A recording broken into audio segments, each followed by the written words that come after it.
دينا قيما ملة إبراهيم حنيفا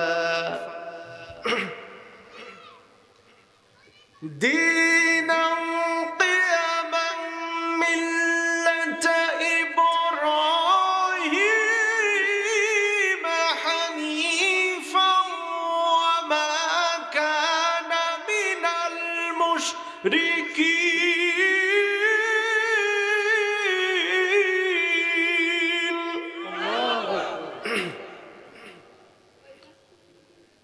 قل إن صلاتي ونسكي ومحياي ومماتي لله رب العالمين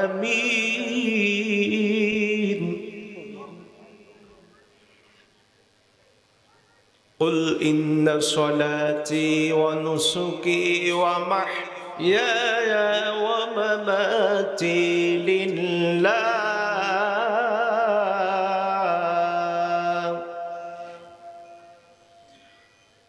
قل إن صلاتي ونسكي ومحياي ومماتي لله رب العالمين لا شريك له وبذلك أمرت وأنا أول المسلمين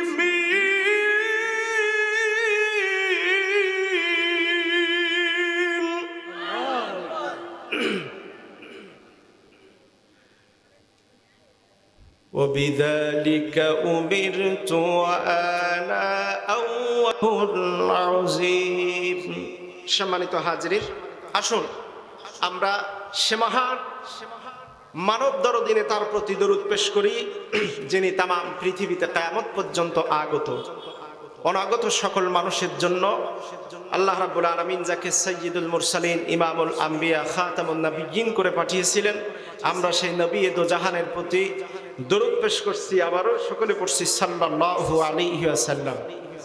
প্রিয় হাজরিন, আমি পবিত্র কোরআনুল কারীম থেকে খুতবার ভিতরে যে আয়াতে কারিমা তেলাওয়াত করেছি, সূরা তাহা থেকে একটি ছোট্ট আয়াতে কারিমা তেলাওয়াত করেছি। যদি সময় এবং পরিবেশ আমাদের পক্ষে সাপোর্ট করে তাহলে ওই আয়াতের উপরে কিছু গুরুত্বপূর্ণ কথা বলবো। আমরা শুরুতে রাস্তার আশেপাশে যে সমস্ত জায়গায় ভাইরা দাঁড়িয়ে আছেন সবাইকে অনুরোধ করব, আপনারা সকলে ভিতরে চলে আসুন। আলহামদুলিল্লাহ, যারা এসেছেন কিছুটা হলেও পরিবেশটা একটু মোটামুটি অন্তত পক্ষে কিছু কথা বলার মতো একটা পর্যায়ে সিচুয়েশন তৈরি হয়েছে। প্রিয় হাজরিন, এই যে মাহফিলে আমরা আসলাম, সত্যি করে বুকে হাত দিয়ে একটু বলেন তো, মাহফিল আল্লাহর কোরআনের আলোচনা যেখানে হয়, আলোচনা শুনলে লাভ হয় না লস হয়? আচ্ছা, একটু সবাই বলেন। লাভ হয়। লাভ যে হয় এ ব্যাপারে সহিহ বুখারীর একটি হাদিস ছোট্ট করে একটু শুনে নেন। আমার আল্লাহ রাব্বুল আলামিন ফেরেশতাদের একটা দলকে পাঠিয়ে দেন।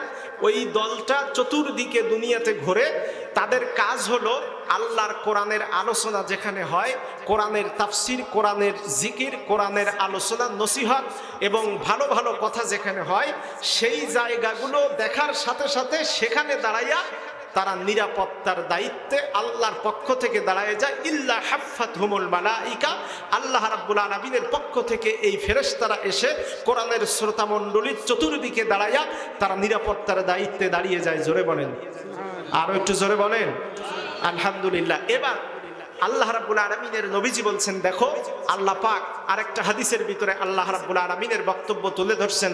রব্বুল আলামিন ফেরেশতাদেরকে ডাক দেন, ইয়া আইয়ুহাল মালাইকা, হে আমার ফেরেশতারা, মা ইয়াকুলু ইবাদি।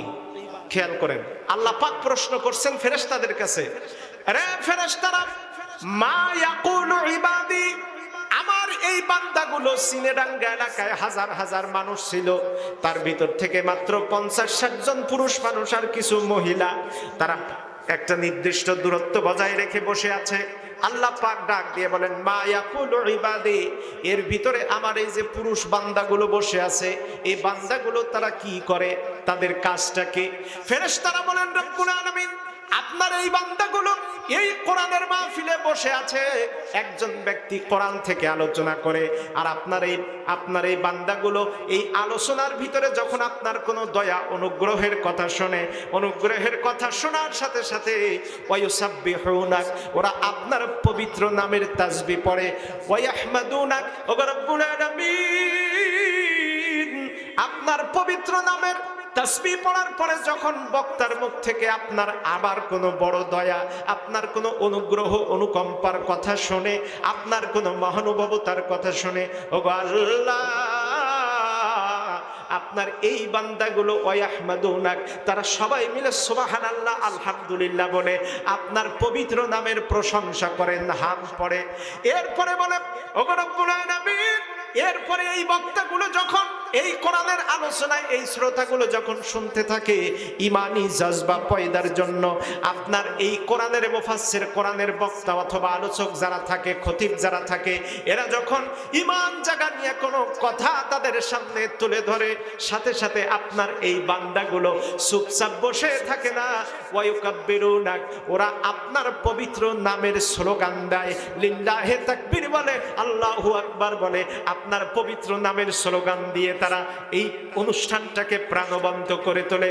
আল্লাহ রাব্বুল আলামিন ডাক দিয়ে বলেন, ও ফেরেশতারা, হাল রাউনি, আমার এই বান্দাগুলো আমার কোরআনের মাহফিলে এসে মাঝে মধ্যে তারা তাকবীর দেয়, মাঝে মধ্যে আমার নামের পবিত্র নামের হামদ এবং তাসবিহ পাঠ করে। হাল রাউনি ইন্ট্রোগেটিভ সেন্টেন্স ব্যবহার করেছেন আল্লাহ, অথচ আল্লাহু আ'লামু বিমুরাদিহি, অথবা আল্লাহ পাক তাদের চাইতে বেশি ভালো জানেন, ফেরেশতাদের চাইতে ওহুয়া আ'লাম, আল্লাহ পাক তাদের চাইতে বেশি ভালো জানেন, কিন্তু তারপরেও কৌতূহল বশত তিনি প্রশ্ন করেন, ডাক দিয়া বলেন, ফেরেশতারা, আমার যেই বান্দাগুলো এই সিনেডাঙ্গার নবাবদি বাড়ির মেম্বারের বাড়ির পাশে বসে আল্লাহর কোরআনের আলোচনা শুনতেছে, হাল রাউনি, ওরা কি আমারে কোনোদিন দেখেছে নাকি? ফেরেশতারা না সূচক জবাব দেয়। পরিষ্কার সহিহ হাদিসের ভিতরে আল্লাহ রাব্বুল আলামিন ডাক দিয়ে বলেন, এ আমার ফেরেশতারা, আমার যেই বান্দাগুলো আমাকে দেখলো না, আমার জান্নাত জাহান্নাম দেখলো না, শুধুমাত্র কোরআনের আলোচনা শুনে আল্লাহর কোরআনের কথা বিশ্বাস করে, হাদিসের কথা, আলেমদের কথা বিশ্বাস করে ওরা কোরআনের মাহফিলে বসেছে, ইয়া আইয়ুহাল মালাইকা ফায়াশহিদুকুম, এ ফেরেশতারা, ফায়াশহিদুকুম, আমি তোমাদেরকে সাক্ষী বানালাম। আল্লাহু আকবার। আল্লাহ পাক ডাক দিয়ে বলেন, রে ফেরেশতারা, আমি তোমাদেরকে সাক্ষী বানালাম, সাক্ষী বানাইয়া তোমাদের সামনে আমি তো বলতে চাই, ওগো আমার ফেরেশতারা, আমার যেই বান্দাগুলো এই এলাকার ভিতরে নামি দামি অনেক পরিবারের সন্তান রয়েছে, ওদের সুযোগ ছিল কোরআনের ময়দানে আসার, ওদের অনেক সুযোগ ছিল কোরআনের মাহফিলে এসে বসার, কিন্তু না, ওর রক্ত গরম আছে, টকবকে যুবক, ওর হাতে বড়ি আছে, ওর হাতে ইয়াবা আছে, ওর হাতে ফেন্সিডিলের বোতল আছে, তাই এখন এক ঢোক মেরে দিল, একটা বড়ি মেরে দিল, এরপরে এ কোনায় বসে আছে, ওই জায়গায় পাড়ানের উপরে বসে আছে, বাগানের কিনারে বসে আছে, বিলের পাশে বাতাস খায়, আর বান্ধবীর সাথে গল্প করে আর মজা করে, বিভিন্ন ইয়ারকি আড্ডা দুনিয়াবি কাজের সাথে যুক্ত হয়ে যায়।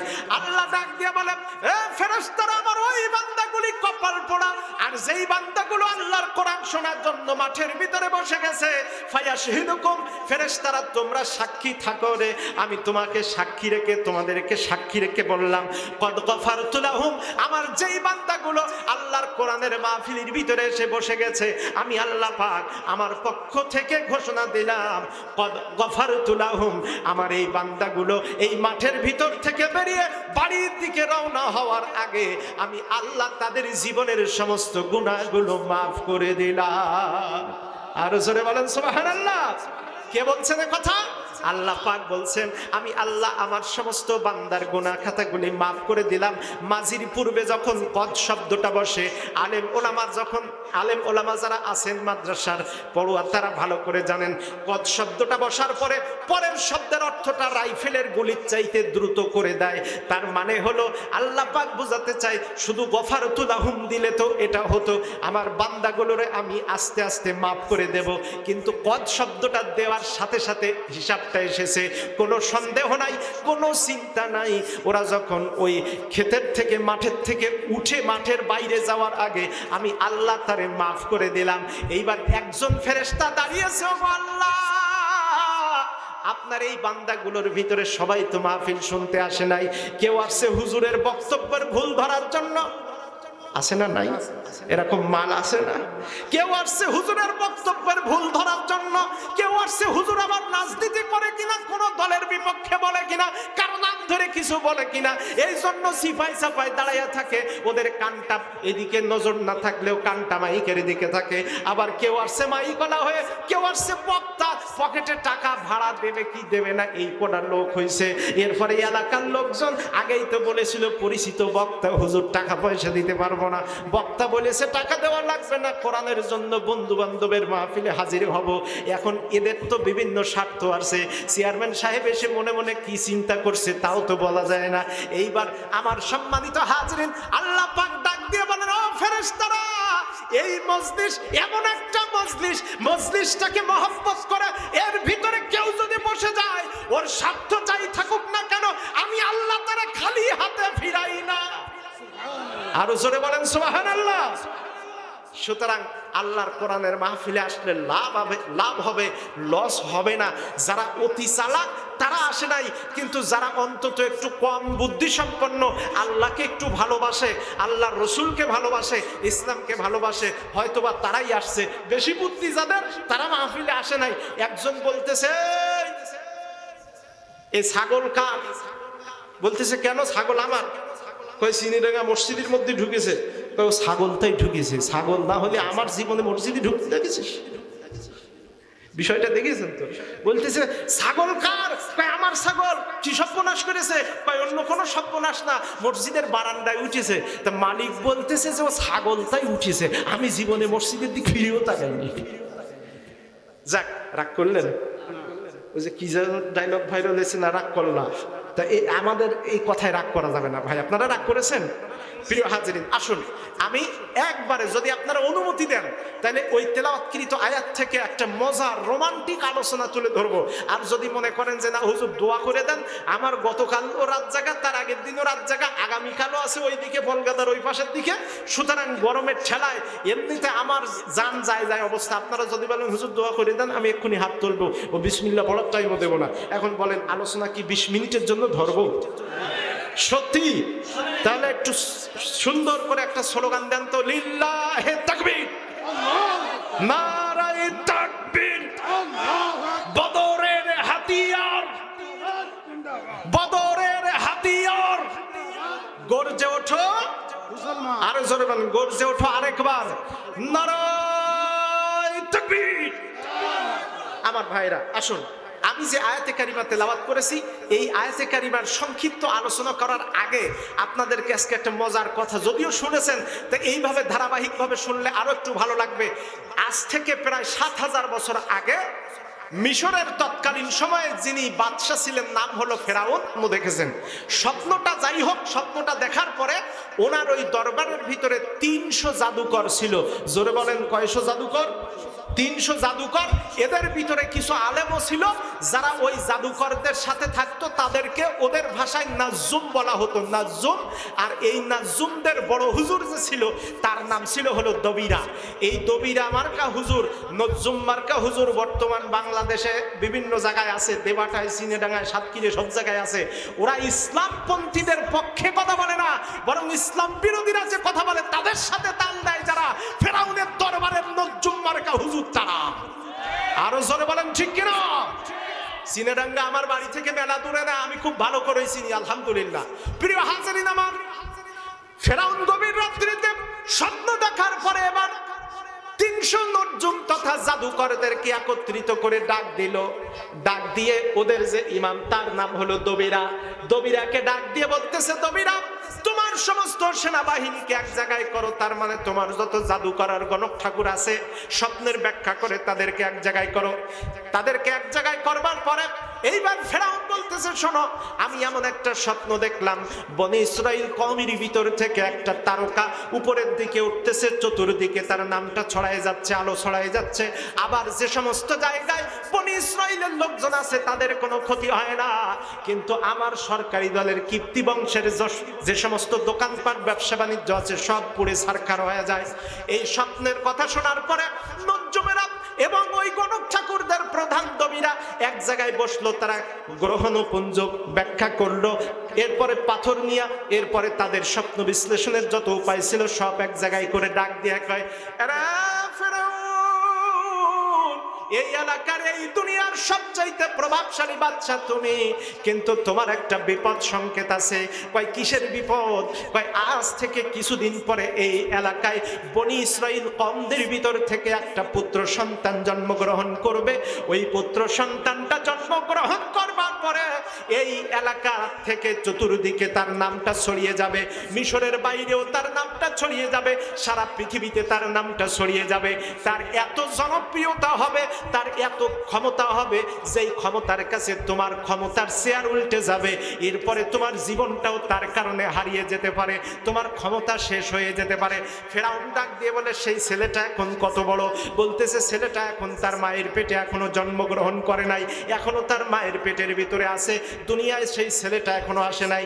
ফেরাউন ডাক দিয়ে বলল, রে আমার এলাকার সেনাবাহিনীর লোকজন, পুলিশেরা, যে যেখানে আছো তাড়াতাড়ি করে যৌথ বাহিনী তৈরি করো, বনি ইসরাইল কওমের ভিতরে চতুর্দিকে চলে যাও। আর বনি ইসরাইলের যত মহিলা আছে, মহিলাদের ভিতরে যাদের পেটে বাচ্চা, যাদের পেটে সন্তান, যাদের গর্ভে সন্তান, গর্ভধারিণী সন্তানদেরকে ডিটেক্ট করার জন্য, তাদেরকে চেনার জন্য, আইডেন্টিফাই করার জন্য তাদের বাড়ির ভিতরে মহিলাদেরকে সেবা করার নাম নিয়ে চলে যাও। গর্ভধারিণী মহিলাদের সেবা করার নাম নিয়ে তাদের বাড়ির মধ্যে প্রবেশ করো, আর ওখান থেকে নাম লিখে আনো কোন কোন মহিলার পেটের ভিতরে বাচ্চা আছে। এভাবে করে মহিলাদেরকে আকৃষ্ট করে এই পৃথিবীতে প্রথম সমিতি আর এনজিও মার্কা এই সেবামূলক কাজ সৃষ্টি করেছিল। তারা হলো ফেরাউনের গোষ্ঠী, যারা মহিলাদেরকে সামনে আনতে চায়, যারা মহিলাদেরকে বেহুরমতি করতে চায়। আজকে বাংলার জমিনে যারা কথায় কথায় ইসলাম ক্ষমতা আসলে পরে, কোরআন ক্ষমতা আসলে পরে নারীর স্বাধীনতা ভুলুণ্ঠিত হবে মনে করে শাহবাগীদের সাথে কণ্ঠ মিলায়, এদের কণ্ঠ আর ফেরাউনের কণ্ঠ এক কণ্ঠ। আরো জোরে বলেন ঠিক কিনা? বলেন, এটা কি কোনো রাজনীতির কথা? এটা কোরআনেরই কথা। সম্মানিত ভাইরা আমার, এইবার ফেরাউনের লোকজন সব চলে গেল। ওই যে মুসার ওই যে বংশ, ওইটা ছিল বনি ইসরাইল। ওই বনি ইসরাইল কওমের ভিতরে যত মহিলা আছে তাদেরকে আইডেন্টিফাই করার পর এইবার দেখা গেল যত বাচ্চা জন্মগ্রহণ করে, ইউযাব্বিহুনা আবনাআকুম, পবিত্র কোরআন শরীফে আয়াতখানা কয়েক জায়গায় আসছে, ইউযাব্বিহুনা আবনাআকুম। ওরা বলতে লাগলো যত পুত্র সন্তান আছে ওই পুত্র সন্তান জন্মগ্রহণ করার সাথে সাথে তাদেরকে জবাই করে নদীতে ভাসায় দাও। উদ্দেশ্য হলো মুসা যাতে জন্মগ্রহণ করতে না, আরো জোরে বলেন, না পারে। উদ্দেশ্য হলো মুসা যাতে জন্মগ্রহণ করতে না পারে। এভাবে 6 মাস যখন পার হয়ে গেল, 6 মাস পরে তার কিছু মন্ত্রী ছিল, টাকলা মন্ত্রী, মন্ত্রীদেরকে এক জায়গায় করার পরে বলল, দেখো তো বনি ইসরায়েলের ভিতরে কত সন্তান জবাই করেছো। কেউ বলতেছে 10,000, কেউ বলতেছে 20,000, কিছু কিছু বর্ণনায় লেখা হয়েছে 80,000-এর মতো পুত্র সন্তান তারা জবাই করছে। ডাক দিয়ে বলতেছে, ও ফেরাউন বাদশাহ নামদার, চিন্তা করো না, তোমার ক্ষমতার মসনদ টিকায় রাখার জন্য আমরা এই মিশরের বনি ইসরাইল কওমের মহিলাদের পেটের থেকে যত পুত্র সন্তান এই দুনিয়ায় আসছে তাদের জবাই করে নীল নদে ভাসাই দিয়েছে। নীল নদে ভাসানোর পরে ওই নীল নদের পানি পর্যন্ত লাল হয়েছে, মুসা এই পৃথিবীতে আর আসতে পারবে না।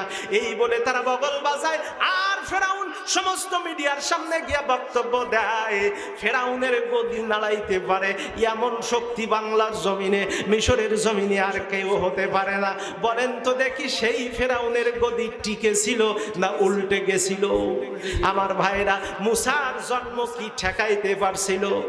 এইবার আরো 6 মাস পরে যখন একদিন হঠাৎ করে আবার একই স্বপ্ন দেখলো ফেরাউন, ডাক দিয়ে দিয়া কয়, কিরে দবিরা, এখনো আমি এই স্বপ্ন আবার দেখি কেন?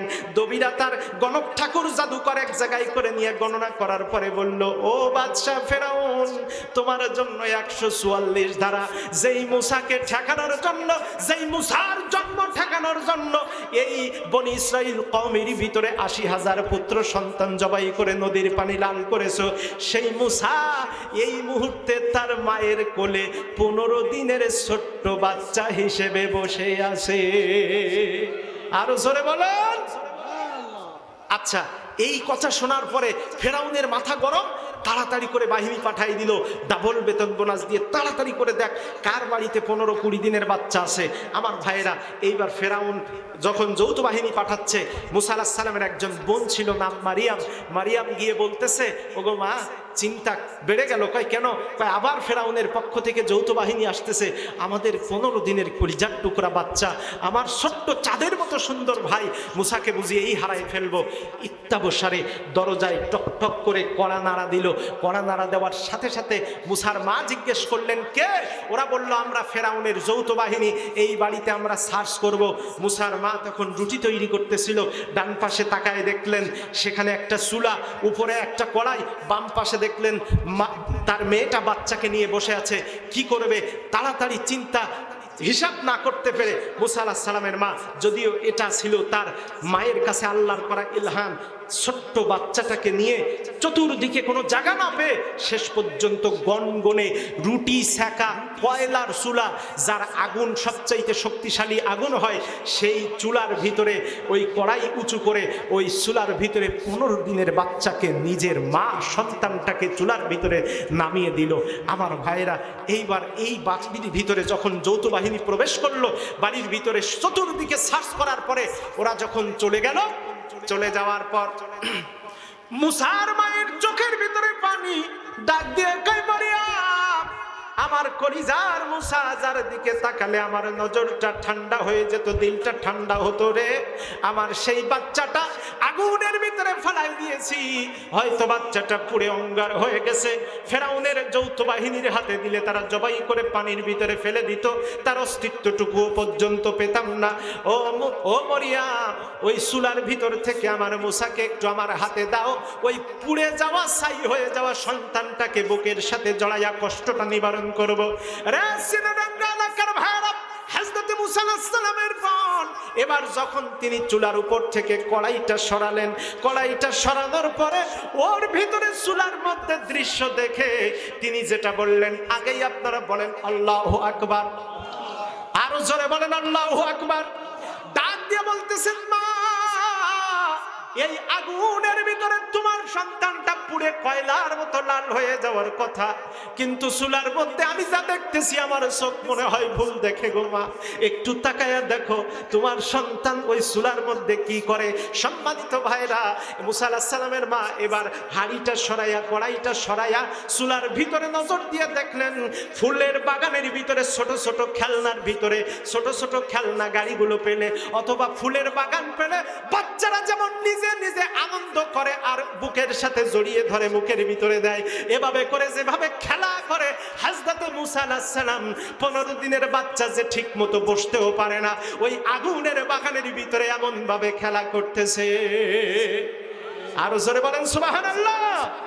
সম্মানিত ভাইরা, এইবার মুসা আলাইহিস সালামের মা আল্লাহ রাব্বুল আলামিন চিন্তা করলেন কিভাবে কি করা যায়। মুসার মাকে ডাক দিয়ে বললেন, মুসার মা, এই বাচ্চাটাকে একটা ছোট্ট বাক্সের ভিতরে ভরো, বাক্সের ভিতরে ভরে নদীর ভিতরে ছেড়ে দাও।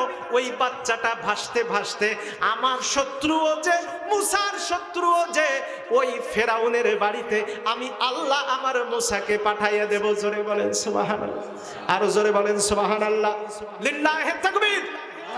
মুসা আলাইহিস সালাম এই অবস্থায় ফেরাউনের বাড়িতে গেলেন। কেমনে গেলেন, প্রক্রিয়াটা কি ছিল, এই ঘটনা আরেকদিন বলবো। এবার আয়াতে কারিমার আলোচনায় এসে মোটামুটি আমরা সংক্ষিপ্তভাবে শেষ করব। মুসা আলাইহিস সালাম তাহলে নিজের মায়ের বাড়িতে, আরেকটুখানি ছোট্ট ঘটনা বলি। মুসা আলাইহিস সালামের মা চিন্তা করতেছেন, আচ্ছা বাচ্চাটাকে যে একটা বাক্স বানাইয়া আমি বাক্সের ভিতরে করে বাচ্চাটাকে নদীতে ফালাবো, আমি কাঠ পাবো কোন জায়গায়, মিস্ত্রি পাবো কোন জায়গায়?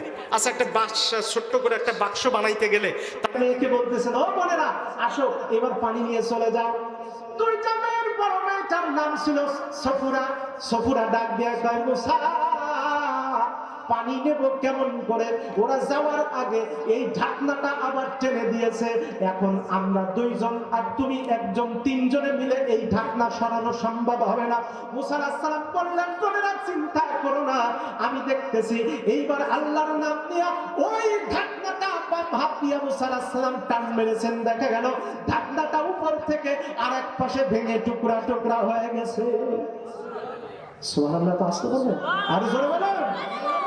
আটজনের কাজ মুসা একা যখন করলো, এবার ওরা এসে পানি নিয়ে চলে যাচ্ছে। মুসা আলাইহিস সালাম চিন্তা করতেছেন, ডাক দিয়ে আল্লাহকে বলতেছেন, আল্লাহ এই মাদায়েন শহরে আমার কোনো পরিচিত লোক নাই, আত্মীয় নাই, আপনজন নাই। ওগো আল্লাহ, এখানে আমি কোথায় থাকবো, কোথায় বসবাস করব? হঠাৎ করে ওই যে দুইজন মেয়ের বড় মেয়েটার নাম হলো সফুরা। সফুরা এগিয়ে এসে বলতেছে, মুসা আমাদের বাড়িতে যাবে? সুবহানাল্লাহ। সবাই একসাথে বলেন। আচ্ছা, এর পরে আরো ভালো কথা শুনলে সুবহানাল্লাহটা আর একটু জোরে বলবেন। মুসা আলাইহিস সালাম এবার মনে মনে চিন্তা করতেছেন, এমনিতে মেয়েটা দেখতে সুন্দরী এবং বনেদি, আবার এর সাথে যদি ওর বাড়িতে যাই কোনো এক বিপদে পড়ি কিনা, এই চিন্তা করতেছে। তবে সিনেডাঙ্গা কিংবা দেভাটা ছেলেমিলি যদি হইতো, তাহলে ও বলতো বাপের নাম ভুলে যাবো, তা তোর সাথে তোর বাড়ি যাবো। আমার ভাইরা, মুসা আলাইহিস সালাম যখন চুপচাপ বসে আছেন, জবাব দিচ্ছেন না যে ওই মেয়ের সাথে তার বাড়িতে যাবেন, যাওয়া নিরাপদ হবে কি হবে না। ইত্যাবসারে মেয়েটা মুসার চেহারার দিকে তাকায়া ডাক দিয়ে কয়, মুসা চিন্তা করো না, আমরা কোনো খারাপ পরিবারের মেয়ে না। এই মাদায়েন শহরের আল্লাহর প্রেরিত পয়গম্বর হযরত শুআইব নবীর মেয়ে, আমরা নবীর মেয়ে। এইবার মুসা আলাইহিস সালাম চিন্তা করতেছেন, যেহেতু তারা নবীর মেয়ে, খারাপ হবে না, নবীর বাড়িতে যাওয়াটা মঙ্গল হবে, ভালো হবে। মুসা আলাইহিস সালাম তাদের সামনে যাচ্ছেন। যুবকেরা শোনেন, এইবার মুসা আলাইহিস সালাম যখন তাদের পিছনে, ওরা দুই বোন তার সামনে, ডাক দিয়া মুসা আলাইহিস সালাম বললেন, বোনেরা তোমরা আমার পিছনে যাও, আমি তোমার সামনে যাব, তোমরা পথ বলে দাও, আমি বাড়ির ভিতরে যাব। বড় মেয়েটা বলতেছে, মুসা কেন? মুসা আলাইহিস সালাম ডাক দিয়ে কয়, ও বোনেরা, তোমরা যখন সামনে দিয়ে হেঁটে যাচ্ছ, দক্ষিণা বাতাস এসে তোমাদের শরীরের কাপড়গুলো সরায় দেয়, আর তোমাদের শরীরের দৈর্ঘ্য প্রস্থ, তোমরা কেমন মোটা কেমন চিকন, এগুলো আমার চোখের সামনে ভেসে ওঠে। সুতরাং আমি মুসা আমার চোখের হেফাজত করতে চাই, তোমরা আমার পিছনে থাকো, আমি তোমাদের সামনে থাকবো। আল্লাহু আকবার। আর আমাদের সমাজের ছেলেরা হুজুর দেখলে সালাম দিতে মনে হয় না, কিন্তু মহিলা কলেজের সামনে গিয়ে, গার্লস স্কুলের সামনে গিয়ে অটোমেটিক কবি রবীন্দ্রনাথ ঠাকুর হয়ে যায়। কথা বলেন ঠিক কিনা আমার প্রিয় ভাইরা? এবার মুসা আলাইহিস সালাম আস্তে করে যখন তাদের বাড়ির মধ্যে ঢুকলেন, ওই যে আগে থেকে বলেছি নবী শুআইব আলাইহিস সালাম অন্ধ হয়ে বাড়িতে বসে আছেন, ডাক দিয়ে বলতেছেন, মা ওমা, আমাদের বাড়িতে নতুন যে যুবকের কথা শুনতেছি, একটা পুরুষ মানুষের, তাদের ভাষা তো আমাদের ভাষার সাথে মেলে না। এই ভাষাটা কোন জায়গার, এই লোকটাকে? আচ্ছা, এই দেভাটার ভাষার সাথে গাবুরার ভাষা, শ্যামনগরের ভাষা এক হবে না? হ্যাঁ, বুলি গেছে, কুই গেছে, হয়ে গেছে, আছে না নাই? না, এই লোকাল মহাল্লিয়া আঞ্চলিকতার একটা ব্যাপার আছে, এটা নিয়ে কেউ মজা মানে রাগ করবো না, কটাক্ষ করবো না, এটা একটা সৌন্দর্য। আমি আজ থেকে কয়েক বছর আগে 2016-তে যখন বরিশাল, এই কি বলে, শরীয়তপুর ফেরিঘাট পার হয়ে আমি ওপারে লক্ষ্মীপুরে, এই চাঁদপুরে যখন মাহফিল করতে যাব, মাহফিলটা লক্ষ্মীপুর মজু চৌধুরীর হাট, তা আমি ওই সিএনজি স্ট্যান্ডে গিয়ে বললাম, ভাই আমাকে এই মজু চৌধুরীর হাট অন্ধ হুজুরের বাড়ির মাহফিল, আজকে 4র্থ দিনের মেহমান আমি, আমাকে একটু নিয়ে যেতে হবে, যাবেন? তো সিএনজি ড্রাইভার এসে আমাকে বলতেছে, তখন আমি নতুন, হুজুর আন্নে যদি আর বেগুন ভাড়া দিই ফানান, আই আন্নের লই খ্যার খ্যার খ্যার খ্যার খ্যার খ্যার করে চলে যাবো। এখন এই ভাষা আমার মাথার উপর দিয়ে গেছে কবির ভাই। আমি বলতেছি, ভাই আপনি যে কি কইলেন আমি কিচ্ছু বুঝি নাই। ও তখন ছাড়ায় সুদায় বলতেছে, হুজুর আই আন্নারে কইছি, আন্নে যদি আর বেগুন ভাড়া দিই ফালান, আই আন্নের লই খ্যার খ্যার খ্যার খ্যার খ্যার খ্যার করে চলে যান। আমি তখন বুঝলাম যে আমি বেগুন মানে সব ভাড়া যদি ওর দেই, তো ও আমারে নিয়ে হন হন হন হন করে চলে যাবে, আর কোনো লোক চলবে না। আমার ভাইরা, তাহলে বোঝা গেল বাংলাদেশের মাত্র 150 কিলোমিটারের ব্যবধানে যেমন ভাষা আলাদা হয়, ঢাকা শহর এখান থেকে মাত্র 300 কিলোমিটার। ঢাকায় ছেলে, পুরন ঢাকায় ছেলে বাপের কয় শালা, বাপ ছেলেরে কয় হালা। আছে না নাই আমার ভাইরা? তাহলে ওদের ভাষা আমাদের ভাষায় এক না। মুসা আলাইহিস সালামের এই ভাষা শুনে, আলহামদুলিল্লাহ, মুসা আলাইহিস সালামের এই ভাষা শুনে এইবার শুআয়ব আলাইহিস সালাম ডাক দিয়ে বলছেন, ও মা, আমাদের বাড়িতে যার কণ্ঠ শুনতে পাই তার কণ্ঠের ভাষাটা তো আমাদের এলাকার পরিচিত লোকাল ভাষা না, এটা কে? ডাক দিয়ে সফুরা বলতেছে, আব্বা জান, আমাদের বাড়িতে মিশর থেকে একজন যুবক, মাজলুম যুবক আসছে, নাম মুসা, আমাদের বাড়িতে আশ্রয় দেওয়ার জন্য নিয়ে এসেছি। ডাক দিয়ে হযরতে শুআয়ব বললেন, মা, অপরিচিত একটা যুবককে চেনা নাই জানা নাই, তারে ধরে বাড়িতে আনছো, কাজটা কি ঠিক হলো? এবারে এই ব্যাপারে ইবনে মাসউদ রাদিয়াল্লাহু তাআলা আনহুর একটা হাত বর্ণনা, ওয়ান ইবনে মাসউদ রাদিয়াল্লাহু তাআলা আনহু ক্বালা আফরাসুন নাসু সালাসা, জোরে বলেন আল্লাহু আকবার। আমার সম্মানিত ভাইরা, আল্লাহ রাব্বুল আলামিন এই পৃথিবীতে তিনজন মানুষকে মানুষ দেখে মানুষ চিনে ফেলার ক্ষমতা দান করেছিলেন, তার ভিতরে একজন এই মেয়েটা। এত আস্তে তাও সুবহানাল্লাহ বলে, দেখছেন? একটু জোরে বলেন। এইবার এই মেয়েটা ডাক দিয়ে কয়, আল্লাহ, ডাক দিয়ে কয়, আব্বা জান, আমাকে আল্লাহ রাব্বুল আলামিন মানুষ দেখে মানুষ চেনার ক্ষমতা দান করেছেন। মুসা আলাইহিস সালামকে গত 2 ঘন্টা যাবত যতটুকু দেখেছি, আমি নিশ্চিত করে বলতে পারি, আজ হোক কাল হোক, এই মুসা আল্লাহর পয়গম্বর হবে। তাই তা ঠিক আছে, মুসাকে বাড়িতে রাখো, তার শরীরে শক্তি আছে, সততা আছে, ঠিক আছে, সে বাড়িতে থাক। বাড়িতে থাকার পরে এবার হঠাৎ করে কয়েকদিন পর শুআয়ব আলাইহিস সালাম ডাক দিচ্ছে, মা, ও সফুরা, আমার সে নবুয়তি লাঠিটা কই? কয়, আব্বা, আপনার নবুয়তি লাঠি নিয়ে আমাদের বাড়ির কাজের লোক মুসা ভেড়া আর দুম্বা চড়ানোর জন্য মাঠে গেছে। সাথে সাথে শুআয়ব আলাইহিস সালাম দাঁড়িয়ে বলতেছে, আমার মৃত্যুর সময় এসে গেছে হয়তো, কিন্তু এটুকু নিশ্চিত, তুমি কয়েকদিন আগে বলেছিলে মুসা নাকি আল্লাহর পয়গম্বর হবে। আজকে যেহেতু আমার নবুয়তি লাঠি নিয়ে এসে মাঠে গেছে, এই লাঠির বিশেষত্ব হলো নবী ছাড়া কেউ বহন করতে পারে না। মুসা যেহেতু এই লাঠি বহন করে মাঠে গেছে, সুতরাং আগামীতে মুসা আল্লাহর নবী হবে। আরো জোরে বলেন। এমন পাত্র পাইলে কোনো বাপ অপেক্ষা করতে পারে? আরো জোরে বলেন। আমাদের সমাজে তো সততার কোনো মূল্য নেই। ছেলে বিয়ে করতে মেয়ে দেখতে আসছে, মেয়ের বাপ আগে জিজ্ঞেস করতেছে ছেলে কি করে, ছেলে সরকারি চাকরি না করলে অথবা বিদেশ থেকে কোটি কোটি টাকার মালিক না হলে তার হাতে মেয়ে দেবে না। এরপরে এই মেয়ের বাপ কিছুদিন পরে ওর ভজহরি কোম্পানির, টোটো কোম্পানির ম্যানেজার, কি বলে, রাস্তার কোনায় বাবা খায়, অমুক জায়গায় বসে ইয়ার কি আড্ডা মারে, গ্রামে কোনো কাজ কাম করে না, এইরকম একজন বখাটে টাইপের ছেলে নিজের ছেলে বিয়ে করতে যায়। কিছুদিন আগে নিজের মেয়ে বিয়ে দেওয়ার সময় জিজ্ঞেস করেছে ছেলে কোন কোম্পানিতে চাকরি করে, সরকারি না বেসরকারি। এখন ওই মেয়ের বাপ নিজের ছেলে বিয়ে করতে যায়, এখন মেয়ের বাপ জিজ্ঞেস করতেছে, বেয়াই, আপনার ছেলে কি করে? এই মেয়ের বাপ আবার বলতেছে, আমার ছেলে যাই করুক কিছু করে না, কিন্তু রিজিকের মালিক তো আল্লাহ। মানে কয়েকদিন আগে মেয়ের বেলায় একরকম ছিল, আর ছেলের বেলায় তার ওয়াজ টোটালি উল্টে গেল।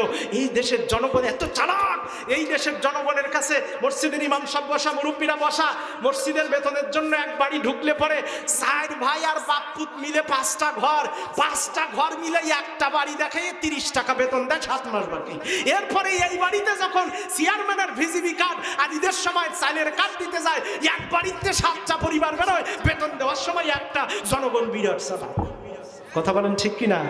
জনগণ যেমন চালাক, আমাদেরও চতুর্দিকে সেই রকম চালাক দায়িত্বশীল মাথার উপরে পড়ে, যার কারণে আমাদের কপালের দুঃখ কমে না। আমার কৃষক ভাই, শ্রমিক ভাই, একটি কথা বইলা যাই, আমার কৃষক ভাই, শ্রমিক ভাই, একটি কথা বইলা যায়, জেনে রেখো ইসলাম ছাড়া অন্য কোথাও শান্তি নাই। কারেন্ট আসছে। জেনে রেখো ইসলাম ছাড়া অন্য কোথাও, সুখের মালিক আল্লাহ তাআলা, সুখের মালিক আল্লাহ তাআলা, অন্য কেহ নয়। জেনে রেখো ইসলাম ছাড়া অন্য কোথাও শান্তি নাই। জোরে বলেন মারহাবা। সম্মানিত ভাইরা, আলোচনার শেষ দিকে চলে আসলাম। এই অবস্থায় হযরতে শুআয়ব আলাইহিস সালাম ডাক দিলেন, ও মুসা, আমার বাড়িতে তুমি থাকতেছো, একটা সম্পর্কে আসা দরকার, তাহলে তোমার জন্য বিষয়টা ভালো হবে। মুসা আলাইহিস সালাম বলতেছেন, আমার মতো চাল নাই চুলা নাই এমন একটা যুবককে কি সম্পর্ক করে দেবেন? ডাক দিয়ে বলতেছেন, মুসা, যদি আমাকে ভালো মনে করে থাকো আর আমার দুইটা কন্যাকে যদি ভালো মনে করে থাকো, দুই মেয়ের যে কোনো একটা মেয়েকে তুমি বিবাহ করতে পারো। মুসা আলাইহিস সালাম দেখলেন বড় মেয়েটা বয়সেও বড়, জ্ঞান বুদ্ধিও তার বেশি। মুসা আলাইহিস সালাম বড় মেয়েটাকে বিয়ে করলেন। জোরে বলেন, আরো জোরে বলেন। তাহলে সংসার হলো, শ্বশুর হলো নবী। কয়েক বছর পরে এইবার পুরা 10 বছর যখন পার হয়ে গেল, মুসা আলাইহিস সালামের স্ত্রীর গর্ভে ইত্তাবসার সন্তান আছে। এমন সময় আল্লাহ রাব্বুল আলামিন ঘোষণা করলেন, মুসা আর দেরি করা যাবে না, এই মিশর থেকে এখন দ্বীনের দাওয়াত নিয়ে, এই মাদায়েন থেকে এখন দ্বীনের দাওয়াত নিয়ে তোমাকে এখন চলে যেতে হবে ওই মিশরের জমিনে যেখানে তুমি ফেরারি আসামি। রা মুসলমানেরা, আল্লাহ রাব্বুল আলামিনের এই গোটা জিন্দেগিতে ওই মধ্যপ্রাচ্যে আমেরিকার সাদা শকুনের দল যুদ্ধ বাধাই দিয়েছে। মধ্যপ্রাচ্যের প্যালেস্টাইন, মধ্যপ্রাচ্যের ফিলিস্তিন, মধ্যপ্রাচ্যের জর্ডান, মধ্যপ্রাচ্যের লেবানন, মধ্যপ্রাচ্যের সমস্ত এলাকায় ওরা যুদ্ধ কেন বাধাই দিয়েছে? কারণ শেষ জামানায় যখন আল্লাহর প্রেরিত দুইজন মহাপুরুষ আসবেন, ওই এলাকা থেকে তাদের উৎপত্তি হবে, ওই এলাকা থেকে ইসলামী বিপ্লবের চূড়ান্ত ডাক আসবে, সারা পৃথিবীতে কুফরের বিরুদ্ধে চূড়ান্ত জেহাদ শুরু হবে। এই কারণে ওই এলাকা ঘিরে তাদের যত পরিকল্পনা করা। এলাকার মুসলমানেরা একটুখানি ছোট্ট করে পরিচয় দেয়। ওই প্যালেস্টাইনের জমিনে আমরা যাকে ফিলিস্তিন নামে চিনি, ওই ফিলিস্তিনের জমিনে একটা শহর আছে, নাম তার হেব্রন শহর। হেব্রন শহরের কাছে ঘুমিয়ে আছেন আল্লাহর পয়গম্বর মিল্লাতা ইব্রাহিম বলে যাকে চিনি, মুসলিম মিল্লাতের জাতির পিতা যিনি ইব্রাহিম আলাইহিস সালাম, তিনি ওই জমিনের ভিতরে তিনি শুয়ে আছেন। ফিলিস্তিনের আরেকটা শহর আছে, নাম তার জেরিকো। জেরিকো শহরের ভিতরে আল্লাহর নবী হযরত ইয়াকুব আলাইহিস সালাম ঘুমিয়ে আছেন। এরপরে তার পাশে ঘুমিয়ে আছেন তার আরেকজন সন্তান হযরত তার বাবা ইসাক আলাইহিস সালাম। ইসাক নবীর পাশে ঘুমিয়ে আছেন তার সন্তান ইয়াকুব আলাইহিস সালাম। ইয়াকুব আলাইহিস সালামের পাশে ঘুমিয়ে আছেন তার সন্তান নবী হযরত ইউসুফ আলাইহিস সালাম। এবং তার পাশে আরেকজন নবী ঘুমিয়ে আছেন, ওখান থেকে আরেকটু দূরে নাবলুস শহরের জমিনে আরেকজন নবী ঘুমিয়ে আছেন, জলিলুল কদর পয়গম্বর, তিনি হলেন এই মুসা আলাইহিস সালাম। সিরিয়ার দামেস্কের মসজিদে উমাইয়ার সামনে, আল্লাহু আকবার, সিরিয়ার দামেস্কের মসজিদে উমাইয়ার সামনে আরেকজন পয়গম্বর ঘুমিয়ে আছেন হযরত ইয়াহিয়া আলাইহিস সালাম। আর তার পাশে ওই একই কবরস্থানে ঘুমিয়ে আছেন যিনি মুসলিম জাহানের প্রথম আল্লাহর স্বীকৃত মুয়াজ্জিন, যিনি হযরত বেলাল রাদিয়াল্লাহু তাআলা আনহু। সম্মানিত ভাইরা, ইরাকের জমিনে চলে যান, নাজাব শহরের ভিতরে প্রচলিত বর্ণনায় তিনি ঘুমিয়ে আছেন যিনি, তার নাম আদি পিতা হযরত আদম আলাইহিস সালাম। একই জায়গায় ঘুমিয়ে আছেন শেরে খোদা হযরত আলী বিন আবি তালিব রাদিয়াল্লাহু তাআলা আনহু। ওখান থেকে কয়েক কিলোমিটার দূরে ওই ইরাকের জমিনের কারবালার জমিনের কবরস্থানে ঘুমিয়ে আছেন মুসলিম যুবকদের মাথার তাজ, কলিজার টুকরা ইমাম হযরত হুসাইন রাদিয়াল্লাহু তাআলা আনহু। এরপরে জর্ডানের ভিতরে চলে যান, যেটাকে এই কোরআনের ভাষায় মাদায়েন বলা হয়েছে, যার আলোচনা আমি করতেছিলাম। ওই মাদায়েন শহরের ভিতরে বর্তমান জর্ডানের ভিতরে, জর্ডানের মাটিতে ঘুমিয়ে আছেন ওই নবী হযরত শুআইব আলাইহিস সালাম। ওই জর্ডানের মাটিতে আরেকটু দূরে আরেকটা কবরস্থানে ঘুমিয়ে আছেন আল্লাহর আরেকজন পয়গম্বর, নাম তার হযরত ইউসা ইবনে নুন আলাইহিস সালাতু ওয়াস সালাম। এরপরে জর্ডানের রাজধানী আম্মান থেকে 140 কিলোমিটার দক্ষিণে আল কারাক কবরস্থানের ভিতরে ঘুমিয়ে আছেন ইসলামের ইতিহাসের ঐতিহাসিক মুতার প্রান্তরের ঐতিহাসিক বিজয়ের 3 জন সেনাপতি, একজন হযরত যায়েদ বিন হারেসা রাদিয়াল্লাহু তাআলা আনহু, আরেকজন ঘুমিয়ে আছেন জাফর বিন আবি তালিব রাদিয়াল্লাহু তাআলা আনহু। তাদের পাশে আরেকজন ঘুমিয়ে আছেন যিনি বছর রাত্রিতে বিশ্ব সুন্দরী স্ত্রীকে বছর রাত্রিতে ফেলে রেখে এসে ইসলামের জন্য তরবারি ধরে জিহাদ করে শহীদ হয়েছিলেন যিনি আব্দুল্লাহ ইবনে রাওয়াহা রাদিয়াল্লাহু তাআলা আনহু। তিনি ও চীনাডাঙ্গার যুবকেরা দলমত যাই থাকুক না কেন, ইসলামের জন্য মধ্যপ্রাচ্যে যেমন আল্লাহর নবীরা, আল্লাহর নবীজির প্রিয় সাহাবায়ে কেরাম ঘুমিয়ে আছেন, চতুর্দিকে মধ্যে মুজাহিদরা ঘুমিয়ে আছেন। আমাদেরকেও বাড়ির ভিতরে বসে থাকলে হবে না, প্রয়োজন যদি হয় ময়দানে নামতে হবে, ইসলামের জন্য জীবন দিতে হবে। রাসূল বলেছেন ওয়াদানা, হযরত আবু হুরায়রা হাদিসের রাবী, ওয়াদানা রাসূলুল্লাহ সাল্লাল্লাহু আলাইহি ওয়াসাল্লাম আল গাজওয়াতুল হিন্দ, হিন্দুস্তানের সাথে আমাদের একটা যুদ্ধ হবে, এটা নবীজি বলেছেন। আবু হুরায়রা বলেছেন ফাইন উদরিকুহা নাফসি ওয়া মালি উনফিকু ফিহা নাফসি ওয়া মালি।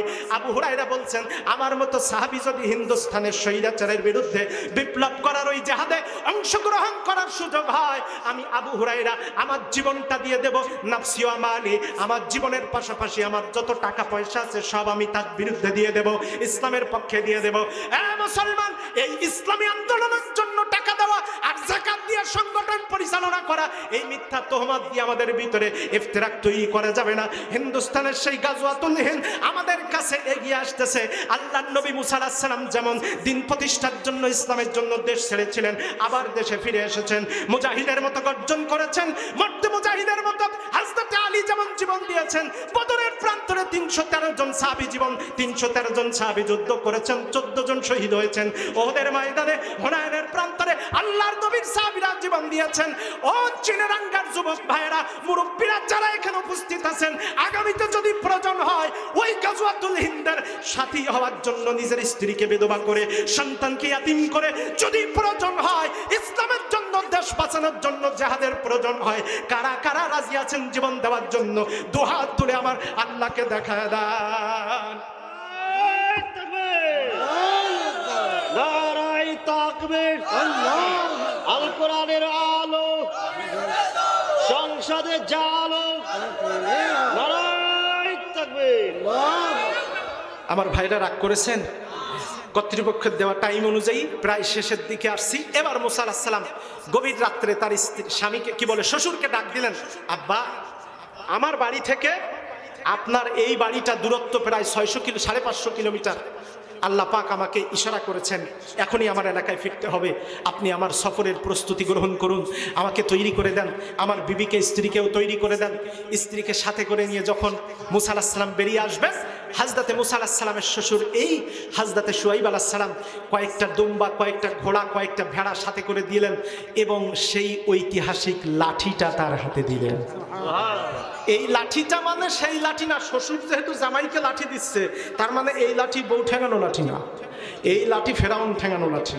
জোরে বলেন ঠিক কিনা? আমার ভাইরা, ওই এলাকায় এখনো সেই কারণে 7000 বছর আগের সেই নিয়ম এখনো প্রচলিত আছে।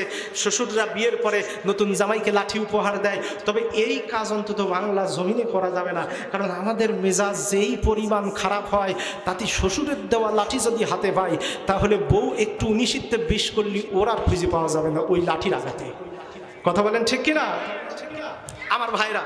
তো যাই হোক, মা বোনদের এই সাংসারিক ব্যাপারে কিছু কথাবার্তা বলবো মনে করছিলাম।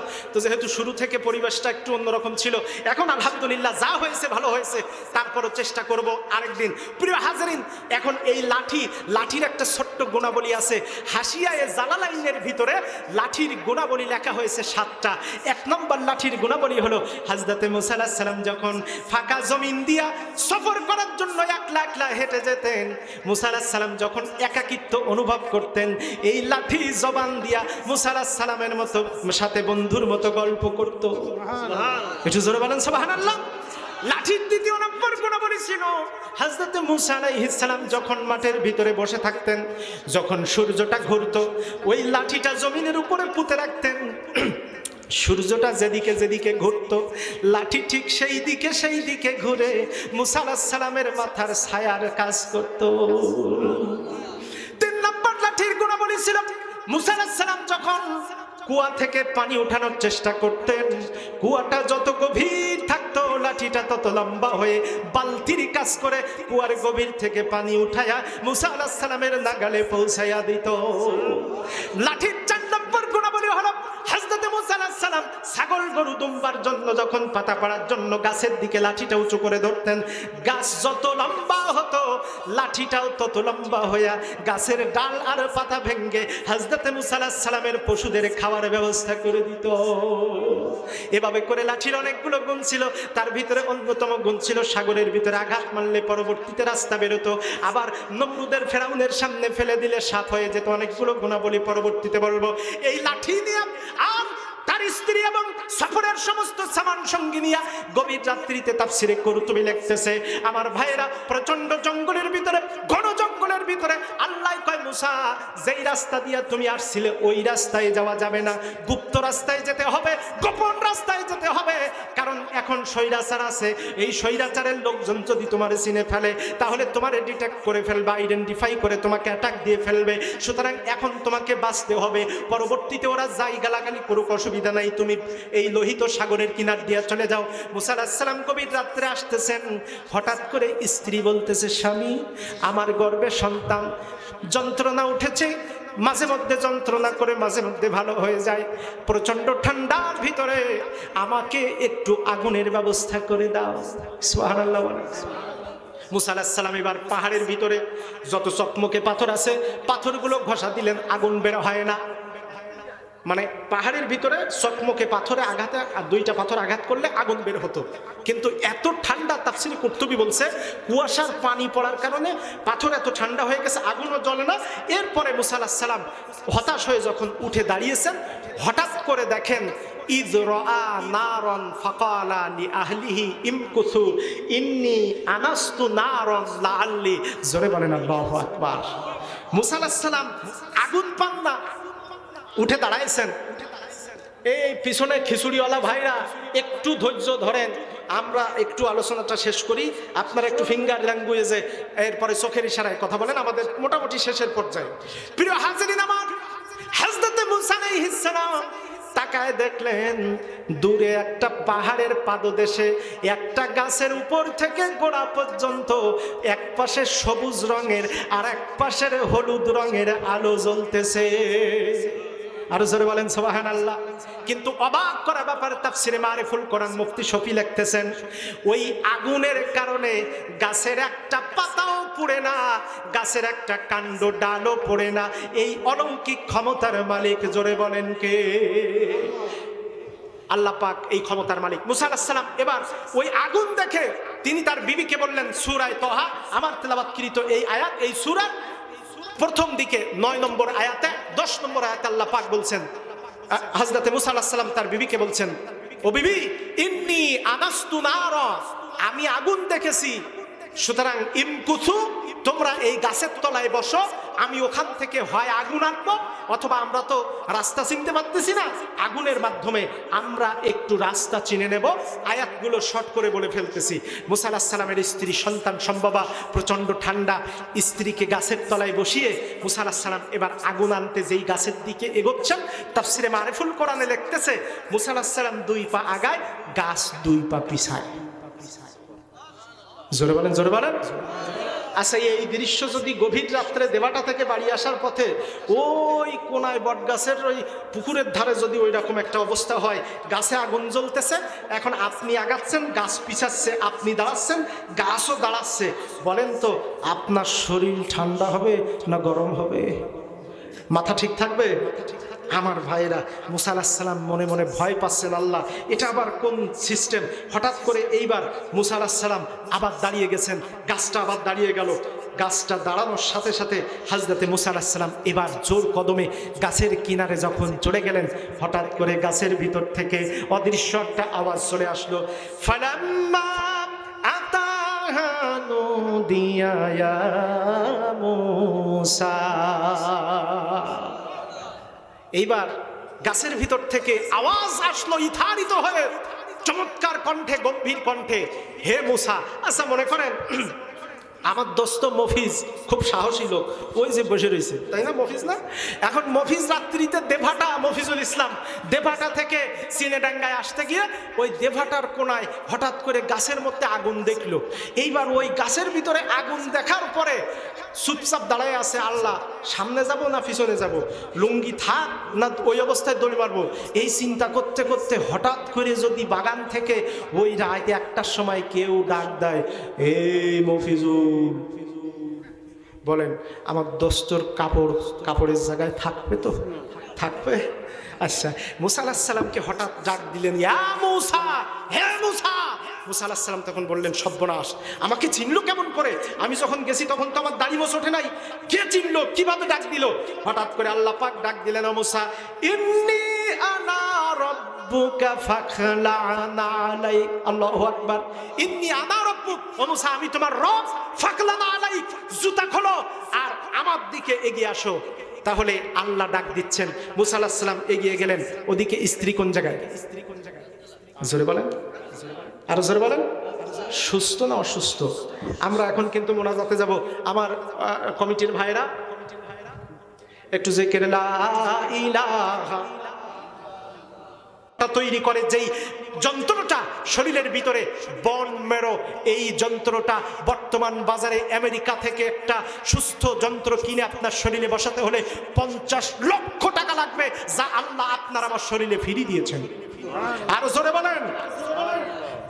প্যানক্রিয়াস, কিডনি কেনা এবং প্রতিস্থাপন 90 লাখ টাকারও বেশি বর্তমান পৃথিবীতে।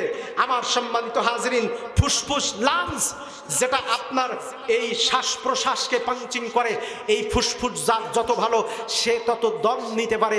দেখেন না, ওই কারি আব্দুল বাসেত তেলাওয়াত করে এক ভঙ্গিতে, আবার শায়েখ আব্দুর রহমান আস-সুদাইস তিনি তেলাওয়াত করেন আরেক ভঙ্গিতে, বাংলাদেশের সাইদুল ইসলাম তেলাওয়াত করেন আরেক ভঙ্গিতে, কক্সবাজারের মোহতারাম শফিকুল ইসলাম তিনি তেলাওয়াত করেন আরেক ভঙ্গিতে। এক একজনের এক এক কণ্ঠ, এক একজনের এক এক দম, এই ফুসফুসের সুস্থতার কারণে। আরো জোরে বলেন সুবহানাল্লাহ। দেখেন আল্লাহর কত কুদরত এই কোরআন।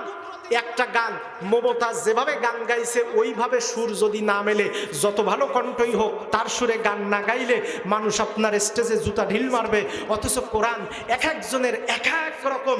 আমার আব্দুল কাদের ভাই যদি তেলাওয়াত করে ইয়াসিন ওয়াল কুরআনিল হাকীম, এমন একটা ভারী কণ্ঠ আসবে, শুনতে মজা লাগবে।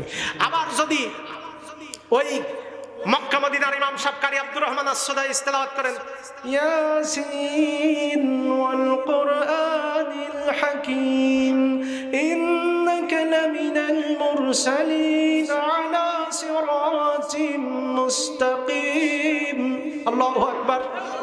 আবার বাংলাদেশের কারি সাইদুল ইসলাম আসাদ যদি তেলাওয়াত করে, অথবা কক্সবাজারের শফিউল ইসলাম সাহেব যদি তেলাওয়াত করে ইয়াসিন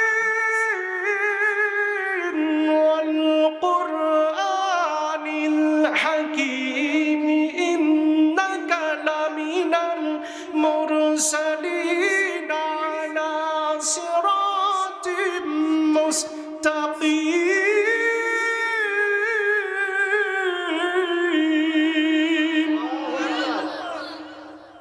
এই মধুর বিষয়টা, এই বৈচিত্র্যটা কে দিয়েছেন? আরো জোরে বলেন, কে দিয়েছেন? আল্লাহ দিয়েছেন। আমার সম্মানিত হাজিরিন, এই ফুসফুসটা, আপনার এই লাংস 24 ঘন্টা আপনার শরীরের ভিতরে শ্বাস প্রশ্বাস নেওয়া দেওয়ার কাজটা করে। এইটা যদি এখন আপনার নষ্ট হয়, তাহলে সুস্থ ফুসফুস যদি আমেরিকান ডলার অনুযায়ী এখন যদি কি বলে ভাঙিয়ে কেনা হয়, বাংলা টাকায় একটা ফুসফুস লাঞ্জের দাম 2,40,00,000,000 টাকার উপরে। আল্লাহু আকবার। এইটা আল্লাহ আপনাকে আমাকে ফিরিয়ে দিয়েছেন। মুসলিমকেও দিয়েছেন, হিন্দুকেও দিয়েছেন, বৌদ্ধকেও দিয়েছেন, খ্রিস্টানকেও দিয়েছেন। এটা আল্লাহর আমাদের জন্য এক বিরাট দয়া। অথচ মুসলমান, সে আল্লাহ রাব্বুল আলামিন, এই যে বুড়া মানুষ, ডায়াবেটিসের রোগী যারা, বুঝতে পারতেছেন আমার কথা, তারা যাদের লিভার ডিস্টার্ব হয়ে গেছে, রক্ত পরিশোধন, হজমের ব্যাপারে শরীর পরিষ্কার এটা ঠিকমতো হয় না, এরপরে শরীর ইনসুলিন, এই যে প্যানক্রিয়াসের পাশে যে অবস্থানটা থাকে, এই ইনসুলিন তৈরির যন্ত্রটা যার নষ্ট হয়ে গেছে, একটা দাওয়াত বাড়িতে দাওয়াত খেতে গেলেও তার নিজে নিজে শরীরে ইনজেকশন ফুটায় তারপরে দাওয়াত খাওয়া লাগে। কি অপারেটর ভাই ভুল বলতেছি? বুড়া মানুষ নিজে নিজে ইনজেকশন নিয়ে তারপরে খেতে হয়। এই শরীরের ভিতরে প্যানক্রিয়াস নষ্ট হলে এই প্যানক্রিয়াসটার দাম 60 লাখ টাকা। এটা আমার আল্লাহ আপনাকে আমাকে ফিরিয়ে দিয়েছেন। মুসলমান, সেই আল্লাহর পক্ষে আসেন না। আপনি কিছুদিন পর পর বলেন কোরআন মধ্যযুগীয় আইন, কোরআন দিয়া রামিসা হত্যার ধর্ষণের বিচার করলে মধ্যযুগীয় বিচার হবে, এই কথা বলে আপনি বুঝাচ্ছেন আপনি স্বঘোষিত মুরতাদ। আর মুরতাদের পক্ষে যিনি কণ্ঠ উজাড় করবেন, স্লোগান দিবেন, তারও কিয়ামতের দিন পরিস্থিতি খারাপ হবে। সুতরাং আল্লাহর দরবারে জবাব দিতে হবে। আসুন এবার আল্লাহ রাব্বুল আলামিন মুসাকে বলছেন, ও মুসা ফাকলানা আলাইক, তাড়াতাড়ি করে আসো। মুসা আলাইহিস সালাম এগিয়ে গেলেন, যাওয়ার পরে বললেন, আল্লাহ আপনি আমাকে কি বলবেন? হযরতে মুসা আলাইহিস সালামকে আল্লাহ পাক বলছেন, স্ত্রী কোন জায়গায়?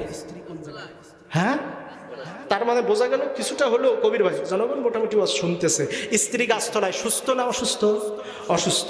এই অবস্থায় আল্লাহ বলছেন, ও মুসা, স্ত্রী ওখানে আছে, থাক, মালিক আমি, দেখবো আমি, তুমি চলে আসো, আমি তোমাকে নির্বাচিত করেছি, আমি তোমাকে নবী হিসেবে, ওয়া আনা আখতারতুকা ফাসতামিউ লিমা ইউহা, আমি তোমাকে নবী হিসেবে মনোনয়ন দিলাম, আমি এখন যা বলবো তাই শোনো, আমার কথা ছাড়া আর কারো কথা শোনা যাবে না। আমার মুসা আলাইহিস সালাম তখন এগিয়ে গেলেন। আল্লাহ পাক এবার পরিচয় দিচ্ছেন, মুসা ইন্নানি আনাল্লাহ লা ইলাহা ইল্লা আনা ফা'বুদনি ওয়া আকিমিস সালাতা লিযিকরি। আল্লাহ কয় মুসা ইন্নানি আনাল্লাহ, এ যুবক ভাইরা, লুক এট মি, আমার দিকে তাকান, সবাই হিসাব করেন। আল্লাহ বলছেন ইন্নানি আনাল্লাহ, ও মুসা আমি তোমার আল্লাহ, আমার সাথে দেয় না যেন কেউ পাল্লা, তাইলে তার থাকবে না কাল্লা। জোরে কোন সুবহানাল্লাহ। আল্লাহ কয় মুসা আমি তোমার আল্লাহ, ইন্নানি আনাল্লাহ। আচ্ছা একটু আগে তো আল্লাহ বলছেন ইন্নি আনা রব্বুক, আমি তোমার রব, তাহলে আবার নতুন করে ইন্নানি আনাল্লাহ আল্লাহ বলে তিনি নিজের পরিচয় দিলেন কেন? রব শব্দটা দয়ার ব্যাপার। রব শব্দটার মানে হলো তিনি খ্রিস্টানের জন্যও রব, তিনি মুসলমানের জন্য রব, তিনি গরু ছাগল হাঁস মুরগি সবার জন্য রব, স্বামী স্ত্রী সবার জন্য তিনি রব। কিন্তু আল্লাহ পরিচয়টা দিয়ে একটা প্রভাবের ব্যাপার দিলেন। মনে করেন সাতক্ষীরার পুলিশ সুপার সাহেব এই জায়গায় এসে বলল মাহফিল হবে না, এখন সিনেডাঙ্গা যুবকেরা তারে চেনে না, তার চেহারায় শরীরে সাধারণ সিভিল ড্রেসে আসছে, চিনতে না পেরে সিনেডাঙ্গার যুবকেরা বলতেছে থাপড়ায় দাঁত মুখ ভেঙে কলকাতায় পাঠাই দেবো, মাহফিল হবে না তোমার বাপের কথা। এইবার লোকটা যখন দাঁড়িয়ে আছে, আরেকজন এসে বলতেছে যে ওই যারে তুমি থাপড়ায় তিনটা দাঁত ফালাই দিতে চাইছো জানো কে? উনি সাতক্ষীরার পুলিশ সুপার। অথচ এই কথা বলার পরে তার শরীর মোটাও হইল না, লম্বাও হইল না, বরং আমাদের চাইতে খাটো দেড় ব্যাটারি কোটায় চাকরি পাইছে এরকম অফিসারও আছে। কথা বলেন ঠিক কিনা? তাহলে শক্তি আমার চাইতে বেশি না, কিন্তু ভয় করা লাগতেছে নামের গুণে। আল্লাহ বলছে মুসা ইন্নানি আনাল্লাহ, আমি তোমার আল্লাহ, কেউ যেন আমার সাথে দেয় না পাল্লা। লা ইলাহা ইল্লা আনা, ও মুসা যেহেতু আমি তোমার আল্লাহ, আমি বলছি আমি ছাড়া আর কারো আইন মানা যাবে? কার কথা? লা ইলাহা ইল্লা আনা, আমি আল্লাহ ছাড়া কারো আইন মানতে পারবা না, এ কথা কার? আচ্ছা তাহলে আল্লাহর আইন ছাড়া জমিনে কারো আইন মানা যাবে না। আর আমরা বাংলাদেশের জমিনে কি আল্লাহর আইন মানতে পারতেছি? জোরে বলেন পারতেছি? তো এই আল্লাহর আইন মানাতে গিয়েই যদি আমি জান্নাতের কথা বলি, জাহান্নামের কথা বলি, তার মানে এই নয় আমার হাতে জাহান্নামের আর জান্নাতের টিকিট আছে। এ কথা বলে মিথ্যা অপবাদ দিয়ে আল্লাহর কোরআনের কাজ প্রসারের কাজ বাধাগ্রস্ত করবেন না। আল্লাহর কোরআন প্রতিষ্ঠা করার জন্য আল্লাহ নিজে বলেছেন ও মুসা লা ইলাহা ইল্লা আনা, আল্লাহ ছাড়া অন্য কারো আইন, অন্য কারো কনস্টিটিউশন, অন্য কারো সংবিধান এটা মানা যাবে না। বরং সমাজে চুরি হলে আল্লাহর আইন, আস-সারিকু আস-সারিকাতু, সমাজে জিনা হলে আজ-জানিয়াতু আজ-জানি ফাজলিদু কুল্লা ওয়াহিদিম মিনহুমা। ও মুসা সমাজের জিনাকার দর্শনকারী ধরা পড়েছে, লা ইলাহা ইল্লা আনা, আমার আইন ছাড়া অন্য কারো আইন দিয়া বিচার করা যাবে না। অথচ বাংলার জমিনে রামিসাকে ধর্ষণ করার পরে আমরা যখন দর্শকের মুখ থেকে প্রকাশ্যে স্টেটমেন্ট পেয়েছি, তার বউ বলেছে আমার স্বামী ধর্ষণ করে হত্যা করেছে, সে নিজে বলেছে আমি ধর্ষক, আমি খুন করেছি, প্রকাশ্য তার বিচার হওয়ার পরিবর্তে আমরা সংবিধানের দোহাই দিয়া এখনো তার জামাইয়া ধরে রাখছি। কথা বলেন ঠিক কিনা? হে মুসলমান, আপনার মেয়ে যদি হতো, আপনার বোন যদি হতো, আপনার অন্তরের অনুভব কেমন থাকতো? হ্যাঁ মুসলমান, তাহলে বোঝা গেল যারা সমাজে প্রকাশ্য বিচারের ক্ষেত্রে আল্লাহর আইন দিয়া বিচার না করে, ওয়ামান লাম ইয়াহকুম বিমা আনজালাল্লাহু ফাউলাইকা হুমুল কাফিরুন, আল্লাহ বলছেন যারা আল্লাহর আইন দিয়া বিচার হোক, দেশ চলুক, সমাজ চলুক, সংবিধান চলুক, এটা যারা চায় না, বরং মধ্যযুগীয় আইন বলে কটাক্ষ করে, আল্লাহ পাক বলছেন তারা সব কাফের। কথা বলেন ঠিক কিনা? কার কথা? কার কথা? সুতরাং কোরআনের আইন দিয়া দেশে বিচার প্রতিষ্ঠিত হতে হবে, এটা সবার চাওয়া। আপনি যে দল যে নেতার পিছনে যান, কিন্তু আপনার মনে মনে চাওয়া থাকতে হবে, সুযোগ থাকলে কাজ করতে হবে যাতে কোরআনের আইন এই সমাজে প্রতিষ্ঠিত হয়। এরপরে এক নাম্বার কাজ হলো লা ইলাহা ইল্লা আনা, আমি আল্লাহ ছাড়া কাউকে আইনদাতা মানবা না, সংবিধানের দোহাই দিয়ে আল্লাহর আইনকে রহিত করে দিবা না।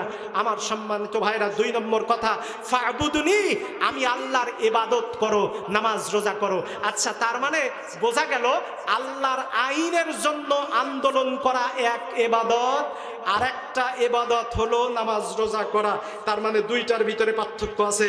একটা যদি করেন, শুধু নামাজ রোজা করেন, কিন্তু আল্লাহর আইন দিয়া সমাজে প্রতিষ্ঠিত হোক, বিচার ফয়সালা হোক, এটা চান না, তাইলে আপনি জালিমানদার। কথা বলেন ঠিক কিনা? 3 নাম্বার কাজ, ওয়া আকিমিস সালাতা লিযিকরি, এটা বলেই কথা শেষ। ওয়া আকিমিস সালাতা লিযিকরি, 3 নাম্বার কাজ হলো আল্লাহর শরণার্থে তোমার সমাজে নামাজ প্রতিষ্ঠিত করে দাও। তাহলে স্ত্রী কোন জায়গায়? আরো জোরে। স্ত্রী কাজ তো নাই। মুসা আলাইহিস সালামকে আল্লাহ 3 দফা কাজ দিলেন। 1 দফা প্রথমে বললেন, ও মুসা, আমি আল্লাহর আইন ছাড়া কারো আইন মানবা না। 2 নাম্বার, আমার ইবাদত ছাড়া কারো ইবাদত করবা না। 3 নম্বরে, ওয়া আকিমিস সালাতা লিযিকরি, আর আমাকে স্মরণ করার জন্য সমাজে নামাজ কায়েম করো। তাহলে সমাজে নামাজ কায়েম করার দরকার আছে না নাই? জোরে বলেন, আছে না নাই? নামাজ কায়েম করার হুকুম কার? তাহলে আপনি নামাজ কায়েমের আন্দোলনে শরীক হবেন, এটাই আপনার ইমানি দায়িত্ব। অথচ আপনি নামাজ কায়েমের কাজও করবেন না, যারা করে তাদের আবার গালাগালি দিবেন, এটাও করা যাবে না। উপকার করতে না পারেন, একটু অন্তত চুপ থেকে তাদেরকে মৌন সম্মতি দিবেন, আল্লাহ পাক তাতেও আপনার উপরে রহমত নাজিল করবেন। তাহলে স্ত্রী গাছতলায় এদিকে 3 দফা কাজ দিয়াই আল্লাহ পাক বললেন, ইযহাব ইলা ফিরাউনা ইন্নাহু তাগা, ও মুসা ফেরাউনের দরবারে চলে যাও। ওই সেই ফেরাউনের দরবারে। তার মানে আল্লাহ বুঝাইতে চাইল, ও বাংলাদেশের মুসলমান, যখন দেখবা সমাজের ভিতরে ফেরাউনের মতো স্বৈরাচার, তাদের কথায় সমাজের আইন প্রণয়ন হয়, তখন তোমরা মুসার মতো 3 দফা কাজ নিয়া ওই জায়গাটা পরিবর্তন করে যারা আল্লাহর আইন চায় সেইভাবে দাওয়াতি কাজ করো। বড় চেয়ারে যদি আল্লাহওয়ালা ব্যক্তি বসে থাকে, দেশের টাকা বাইরে যাবে না। বড় চেয়ারে যদি আল্লাহওয়ালা লোক বসে থাকে, রামিসা ধর্ষিতা হওয়ার পরে তার বিচারের নামে আসামিকে বাঁচিয়ে রাখা হবে না। ওই কি বলে, এই সমাজে আল্লাহওয়ালা ব্যক্তি যদি বড় চেয়ারে বসে থাকে, তাহলে নারীদেরকে ধর্ষণ করে যৌতুকের জন্য পিটায় বাড়ি থেকে কেউ বাইরে বের করতে পারবে না। প্রকাশ্যে মদ, গাঁজা, নারীদের সাথে খারাপ ব্যবহার, মানুষ খুন হত্যা চলবে না। মুসলমান, তাহলে সেই জায়গায় আল্লাহর কোরআন মুসা আলাইহিস সালামের যেমন 3 দফা কাজ দিয়েছেন, এমন 3 দফা কাজ করতে কারা কারা রাজি আছেন? 2 হাত তুলে আল্লাহকে দেখা দেন। নারায়ে তাকবীর, আল কোরআনের আলো, হাত নামান। সম্মানিত হাজরিন, আসুন তাহলে 3 দফা কাজের শেষ দফা হলো ওয়া আকিমিস সালাতা লিযিকরি, নামাজ প্রতিষ্ঠা করো আমার স্মরণের জন্য। অনেকে মনে মনে বলতেছে, হুজুর নামাজ প্রতিষ্ঠা করা তো দূরে যাক, এই মাহফিল কমিটির অনেকে রয়েছে খিচুড়ি দেওয়ার পর বাড়ি গিয়ে ফজরের নামাজ পড়বে না। আছে না এরকম ভাই? আমার প্রিয় ভাইদের, সোনামানিক কচি কাঁচা টুকরা, যারা ছোট ভাই বড় ভাই যারা আছেন, আমি সবাইকে নিয়ে তাদেরকে আপনাদের সামনে শো করেই দোয়া করব। এই পরিস্থিতিতে একবারে সামান্য প্রস্তুতি নিয়ে একটা ছোট্ট মাহফিলের আয়োজন তারা করেছে। চাইলে তারা গানের প্যান্ডেল দিতে পারতো, কেউ ঠেকাইতে পারতো না। চাইলে তারা খেতে পারতো রাত 2টার সময়, আপনি ভয়তে তার পাশে যাইতে পারতেন না, না জানি অস্ত্রপাতি আছে, অথচ এই কোরআনের আয়োজনে তারা সংযুক্ত আছে।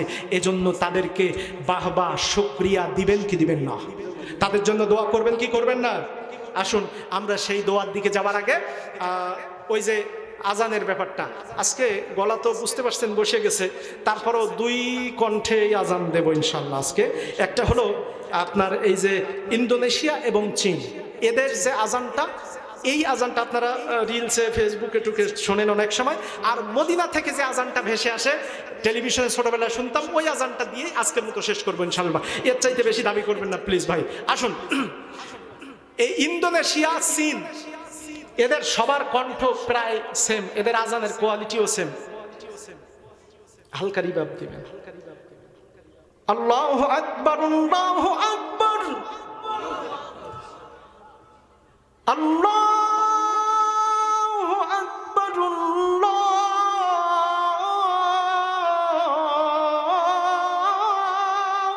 আকবার। আশহাদু আল্লা ইলাহা ইল্লাল্লাহ,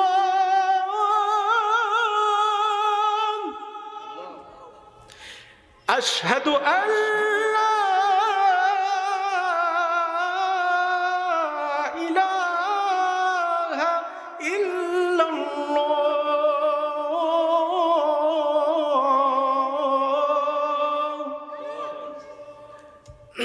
মদিনার যে আজানটা টেলিভিশনের মাধ্যমে ছোটবেলায় শুনতাম, ভাই এই চিনিডাঙ্গা আর গোবরডাঙ্গা এক হয় কোনোদিন? হ্যাঁ, আগরতলা আর খাটের তলা এক হয়? তো আমিও সেরকম মনে করেন এক হবে না, একটু যদি মেলে ভাই, তাহলে সবাই মিলে শেষ সময় একটা চিৎকার দিয়ে আল্লাহু আকবার বলা যাবে কি যাবে না? আচ্ছা আসেন, আল্লাহু আকবার, আল্লাহু আকবার, আল্লাহু আকবার, আল্লাহু আকবার। আজানের ধ্বনি যদি বাজে অন্তরে, বসে থাকা যায় কি গো, বসে থাকা যায়? আজানের ধ্বনি যদি বাজে অন্তরে, বসে থাকা যায় কি গো, বসে থাকা যায়? আল্লাহর প্রেমে যেন এ মন হারায়। জোরে বলেন মারহাবা, আরো জোরে বলেন। আচ্ছা যাই হোক, আসুন আজানটাও মোটামুটি আপনাদেরকে ছোটখাটো করে যা দিলাম, আজকে আমরা 12টা পার হয়ে 12:15 মোটামুটি, ও মা কি বলে 12:30 বাজি গেছে। আল্লাহু আকবার। এই মোটে মোটে বুন আনতি ছিল না, আর এখন 12:30 বেজে গেছে। আমি তো ভাবতেছিলাম 11টার আগে শেষ হয়ে যাবে, সেখানে 12:30। এটাও আল্লাহর রহমত। 80,000 টাকার বক্তা, আমি বক্তার বিরুদ্ধে বলতেছি না, আধা ঘন্টা পর মাঠ ফাঁকা হয়ে যায়।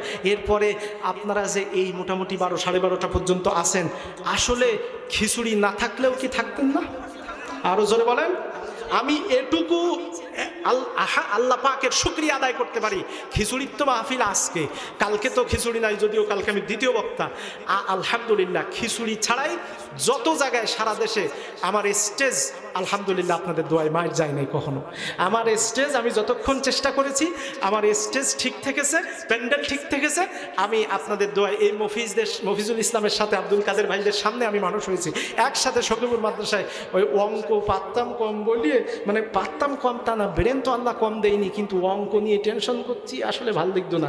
ওই অঙ্ক স্যারের নামে শুধু বলতাম আল্লাহ এই লোকটার একটু পাতলা পায়খানা হয় না। এইবার যেদিন দেখতাম আজকে বীজগণিতে ঝামেলা আছে, তারপর জ্যামিতি ওই সেই কেডা কোন জায়গায় ভেঙে পড়লো তাই কষতিবে, ও ঘোড়ার টিম ভালো লাগতেছ না, সাইকেল নিয়ে সোজা ঈদগায় চলে আসতাম, তারপর নদীর পাশে আসতাম। তবে একলা একলা, সাথে অন্য কেউ থাকতো না, চিন্তা করবেন না। যাই হোক, তো আমার ভাইরা, তাদের সামনে আমি মানুষ হয়েছি। আমি একেবারে একজন সাধারণ ব্যক্তি। আপনাদের দোয়া ভালোবাসায় সারা বাংলাদেশ, ভারতের 5টা স্টেট, 1 পশ্চিমবঙ্গ, 2 ত্রিপুরা, 3 আসাম, বিশাখাপট্টনম এবং চেন্নাই। অনেকে বলতে পারেন হুজুর চেন্নার ভাষায় তো খুটুম ফুটুম যায়, যে ওখানে গিয়ে আপনি কি ওয়াজ করেছেন? চেন্নাইতে বাংলাদেশ এবং কলকাতার অসংখ্য লোক থাকে, আব্দুল কাদের ভাই জানে। গত বছর আমি যখন চেন্নাই গেছি, তখন আমাদের আবদুল্লাহ চেন্নাইতে, আব্দুল কাদের ভাই তখন ফেরত চলে এসছেন আর কি। যাই হোক, তো এভাবে কোরআনের কথাগুলো আমি বিভিন্ন জায়গায় বলি, আপনারা দোয়া এবং আমার জন্য শুভকামনা করবেন। আসুন সবাইকে নিয়ে নাতে রসুলটা ছোট্ট করে বলে আজকের মতো দোয়া করব। এই হাফিজুর রহমান, তারপর আমাদের কবির ভাই, এখানে যারা আছেন আব্দুল কাদের ভাই, তারপর হ্যাঁ শাহাদাত ভাই সহ আমি সবাইকে এই আশপাশে চাচ্ছি, সবাইকে নিয়ে মোনাজাত করব। খিচুড়িটা কি আগে দিবেন না মোনাজাতের পরে দিবেন? মোনাজাতের পরে, আলহামদুলিল্লাহ। ও মোনাজাতের ভিতরে, তাহলে আমি সবাইকে একটু এখানে ডাকতেছি, এই জায়গায় আসেন। খিচুড়ি একজন পাহারা দিয়ে সবাই এখানে আসেন। আচ্ছা এ পাশে আসেন, এ পাশে আসেন। ভাই আপনারা দেখেন তো, এই যে ভাইদেরকে, সন্তানদেরকে আপনাদের সামনে দাঁড় করালাম, এরা এই এলাকার না বাইরের? জোরে বলেন। তারা যদি ভালো কাজ করে, এগিয়ে দেবেন না পিছাই দিবেন?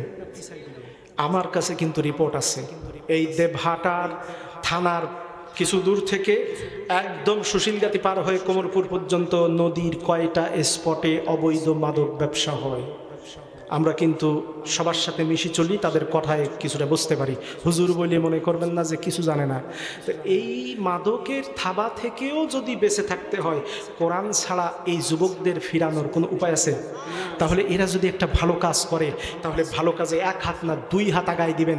আপনার এলাকা ভিত্তিক দ্বন্দ্ব থাকতে পারে, আপনার এলাকা ভিত্তিক ঝামেলা অথবা মনত কষ্ট থাকতে পারে, সব বাদ দিয়ে ভালো কাজে এই ছেলেগুলো, কারো গায়ে পাঞ্জাবি, কারো গায়ে গেঞ্জি, এরাই দিন শেষে নামাজে যায়, এরাই দিন শেষে ভালো কাজে আসে, সুতরাং এরাও যাতে বিপথে না চলে যায় আমরা তাদের জন্য দোয়া করব ইনশাআল্লাহ। সবাই মিলে এবার একসাথে আমার এই যুবক ভাইরা মাইকলা শুদ্ধ সহ আমার আব্দুল কাদের ভাই সহ ক্যামেরাম্যান সহ সামনের শ্রোতা মা বোনেরা আপনারা আস্তে আস্তে বললে হবে, সবাই মিলে আল্লাহ রসুলের শানে একটা নাতে রসুল আমরা বলে আজকে মোনাজাতে চলে যাব। সবাই বলেন, আমার মনের ঘরেতে,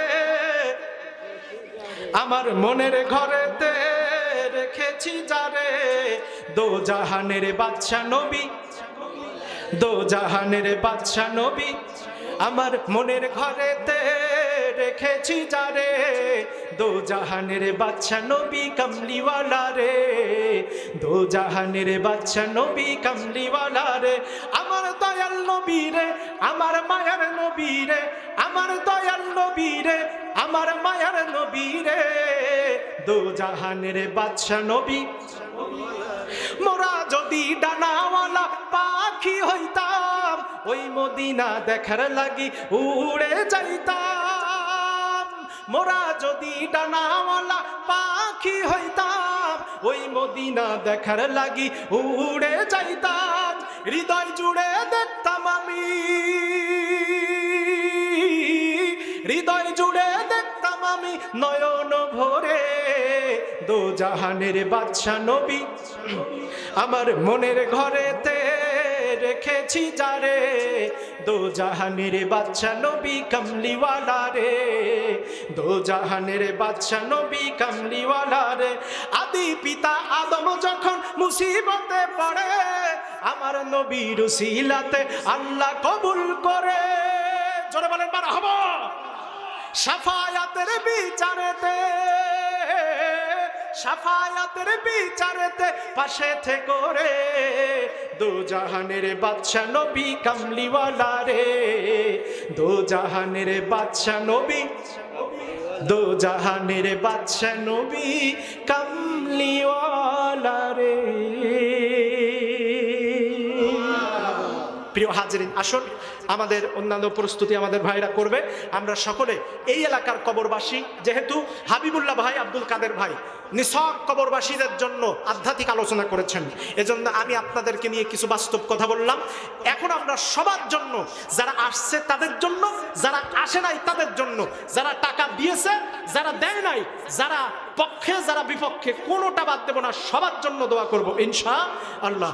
সকলে কবর জিয়ারতের নিয়াতে আউযু বিল্লাহ বিসমিল্লাহ সহ সূরাতুল ফাতিহা, সূরা ইখলাস 3 বার, একবার সূরা ফাতিহা 3 বার ইখলাস পড়ুন এবং কয়েকবার দুরূদ শরীফ পড়ুন। আসসালামু আলাইকুম ইয়া আহবাব। বিসমিল্লাহির রহমানির রহিম, আলহামদুলিল্লাহি রাব্বিল আলামিন, আর রহমানির রহিম, ইনশাআল্লাহ মালিক ইয়াউমিদ্দিন, ইয়্যাকা